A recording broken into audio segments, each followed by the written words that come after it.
Kita kan tahu ya, kalau manusia dan makhluk gaib itu beda dunia. Heeh. Tapi ada aja gitu cerita-cerita yang kita manusia dibawa ke sana, ke dunia mereka. Maksud lu diculik setan gitu?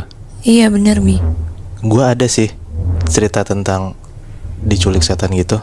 Dan bahkan itu terjadi sama silsilah keluarga gue. Nah sekarang gue mau ngajak kalian berdua buat mundur jauh banget ke tahun 1920-an lah kira-kira. Wow. Lama banget. Iya, dimana itu kejadian mistisnya terjadi ke kakek buyut gue sendiri, Chef Bi. Oke.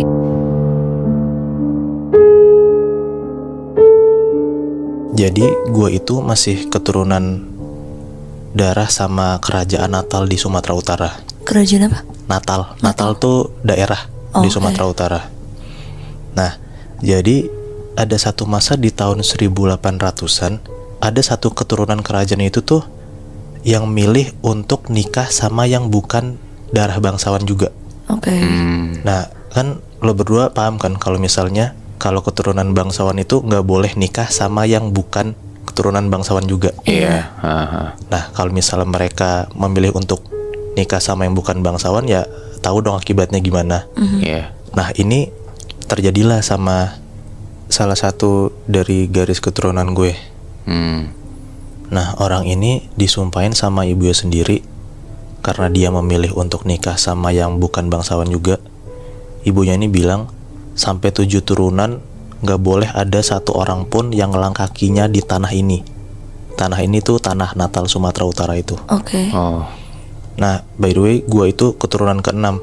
Jadi yang boleh ya berarti setelah anak gue ya kan, keturunan ke-7 ke bawah.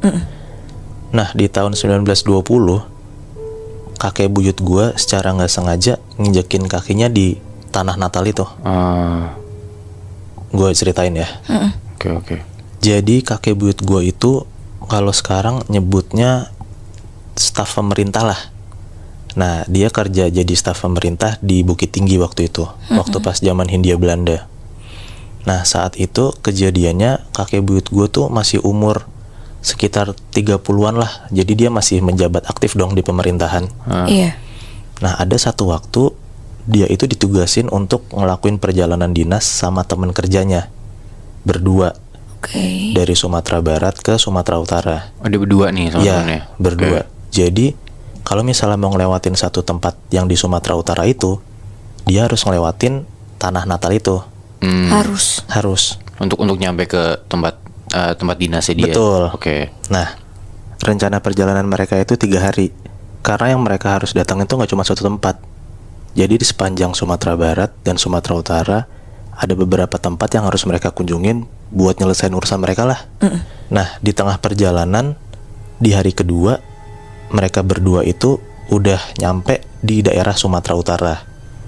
Nah, sekitar jam 10 malam mereka berdua memutuskan untuk singgah dulu di sebuah penginapan di daerah Natal.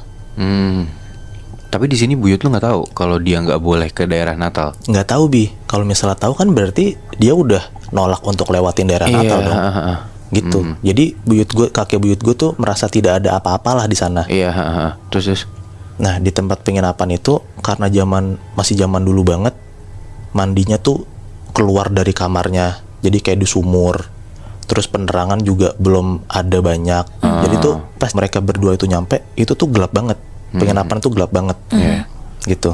Nah, pas di penginapan itu temennya kakek buyut gue ini melihat ada hal aneh gitu loh yang terjadi sama kakek buyut gue. Lo bayangin, tengah malam tiba-tiba temennya kakek buyut gue ini ngelihat kalau misalnya kakek buyut gue ini lagi kayak ngobrol sama orang di depan sumur. Yang mana pas dideketin di depan sumur itu nggak ada orang sama sekali.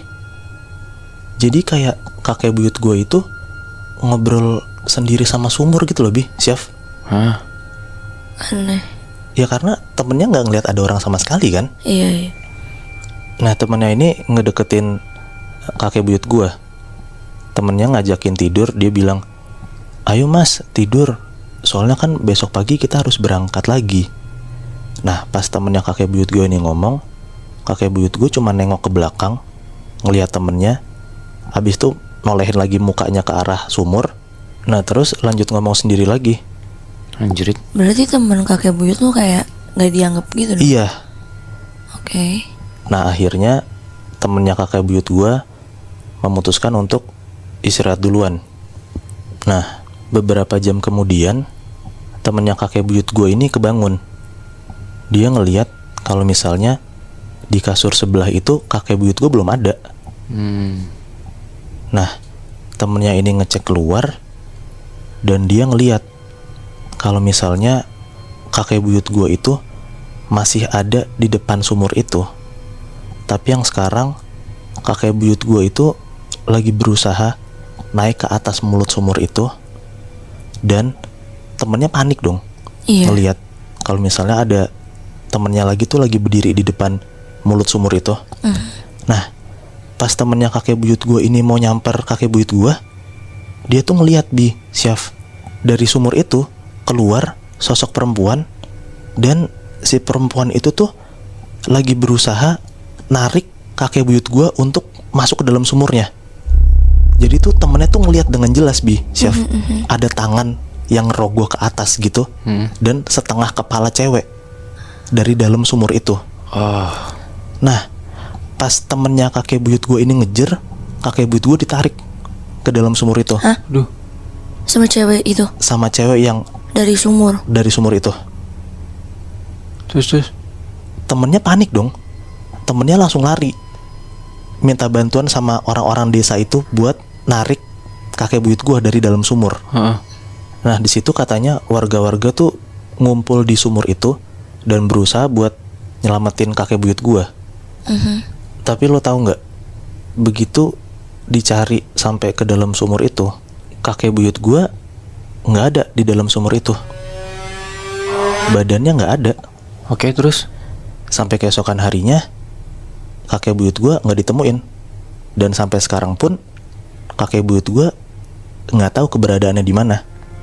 Jadi sampai detik sekarang nggak ketemu. Jadi bisa dibilang ya gue punya kakek buyut yang nggak ada kuburannya, yang hilang dari peradaban. Wah. Dan sampai sekarang gue pun nggak tahu mukanya kakek buyut gue itu kayak gimana, karena kakek buyut gue itu diambil badan dan rohnya ke alam gaib. Berarti sampai sekarang nggak tahu dong itu kenapa kakek lu. Ya itu